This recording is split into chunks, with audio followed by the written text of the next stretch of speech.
Anthony Joshua v Dillian Whyte. The fight took place in 2015. Pay-per-view show on the O2. This was a entertaining build-up. Dillian Whyte was the first person to beat Anthony Joshua in the amateurs, knocked him down, and cruised to win a points decision, the amateurs. So the fight was built up, and that's how it was really built up through the amateur fight. There was a lot of trash talking. This was the first opponent that really talked his way into Joshua's head.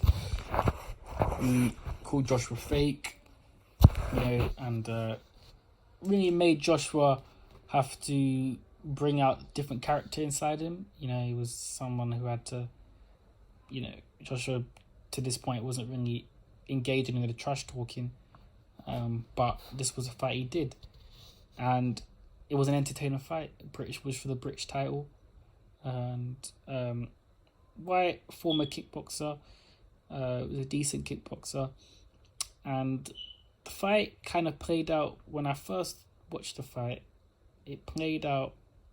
A lot of people were predicting the Dillian Whyte smacking like round 1 and 2, because Joshua had knocked out all his other opponents in early. A lot of people just assumed that he'd knocked Dillian Whyte in round, early. And the fight started off very aggressive. Joshua, as usual, came in with an early barrage. As early as the first minute, he came in heavy, put pressure on Dillian Whyte. But Dillian Whyte weathered the storm, tucked up well, showed good defence. Another thing about Dillian Whyte is even though he didn't have a long amateur career, he fought the best guys in terms of sparred the likes of David Hay. One of the reasons why Dillian Whyte actually signed with Frank Maloney early in his professional career was because Frank Maloney watched the sparring with David Hay and was so impressed that he had to sign Dillian Whyte. At this point, Dillian Whyte had, I think, 6-7 amateur fights, and being a natural born fighter from kickboxing and his mentality, he showed himself well in the David Hay spars. David Hay talked about this in some of his. David Hay talked about this in one of his interviews, saying that Dillian Whyte showed a good jab, and he covered himself very well in the spar. He also sparred with the likes of Tyson Fury, sparred with Vladimir Klitschko, David Price. So Dillian Whyte had, even though he didn't have experience at top level, he definitely sparred the top guys, and you could see his pedigree in the first round. He tucked up well, weathered the storm, he was crude at times, with the crazy swings, but he was able to handle Joshua's heavy attack, and he didn't just stand there and just tuck up and take shots. He came back with some of these shots. He was countering well, digging the body very well. We've never seen somebody dig Joshua's body as good as Whyte did. But at the end of the first round, it got a bit crazy. Joshua hit Whyte just after the bell. Whyte went crazy. Big entourage came in. You'd think the fight was going to get stopped, but it managed to calm down. Interesting enough, Robert McCracken wasn't in Joshua's corner for this fight. Just putting it out there, it wasn't in Joshua's corner. It was a very emotional fight because both guys had bad blood, and you could see it was heating up. But Dillian Whyte did well to survive the first round. Obviously, that was Joshua's round. He was the aggressor. Dillian Whyte landed a few good body shots, but Joshua was steaming forward, thinking it was going to be an easy night's work, and it wasn't. Whyte tucked up and dug, and showed good defense and played his position. Howard Foster, getting them ready for round 2.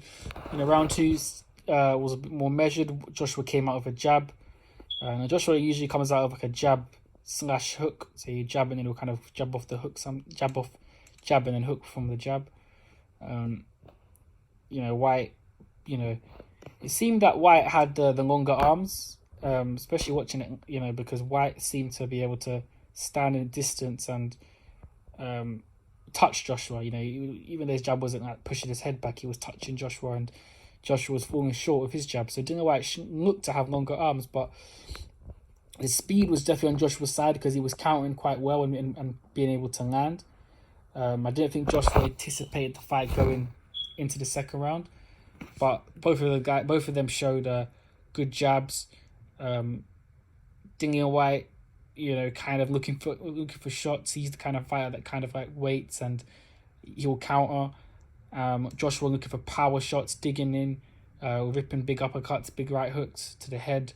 Dillian Whyte taking a few shots, showing a good chin. Took a big uppercut in round 2, big one.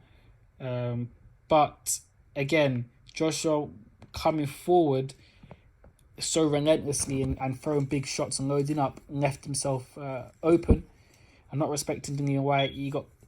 Whyte landed a counter hook on Joshua's jaw on the back foot and seemed to rock Joshua very bad. Joshua's legs seemed wobbly, his whole body kind of froze, Frank Bruno style. And Whyte kind of throwed some kind of like couple crude swings that didn't really hit Joshua under Glance's guard, so it gave Joshua enough time to recover. But it was a tough round for Joshua because obviously, Whyte hurt him, and then Whyte seemed to hurt him to the body quite a lot. Whyte was digging in some heavy and mean body shots that near the end of the round was slowing Joshua down heavily. He was wincing. So Joshua wasn't, especially with the left hand. Whyte was digging deep in Joshua. You could see the body shots were hurting Joshua. And Whyte was throwing them in good. So coming back into the round from round 2, I would give that round to Dillian Whyte, and he was definitely the more aggressive of the two and landed some good body shots near the end and definitely hurt Joshua, I feel, in that round. Round 3, 4, it became more of a chess match. Whyte, both guys were landing heavy shots. Whyte's output, and he seemed to get very fatigued and tired. And he just seemed to take a lot of shots. He couldn't even really hold his arms up and cover his guard. So Joshua was kind of ripping through the guard.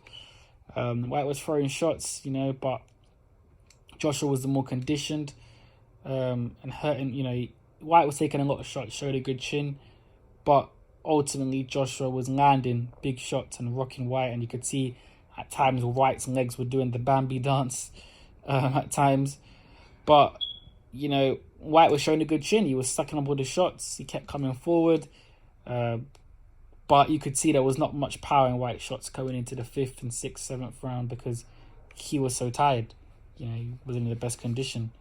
He was blowing quite early. And Joshua was getting his second wind. He was tired at times, but just had the condition to fight through it.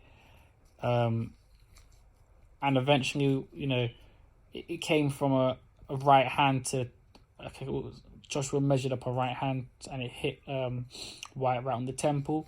And Whyte did the Bambi dance again. But this time, it was shaken and Joshua came in. And Whyte was tucking up quite well. Joshua wasn't able to land any shots, but he did land a heavy, mean uppercut, and it took Dillian Whyte off onto the canvas, and he was out. I mean, he landed bad. He wasn't out cold, but he was out. As in, he was literally gone. He was tired as hell. He was just laid on the canvas. Tried to get up after the count because. Howard Foster, he waved it off because Whyte was in no condition to get up. He was literally, he was gone. He was flat out. He was knackered. Fatigue really hit Whyte, and obviously the uppercut was heavy and mean. And the fight ended in round 7. Joshua very emotional after the fight, big fight, and it was a big grudge fight. It was a good grudge match.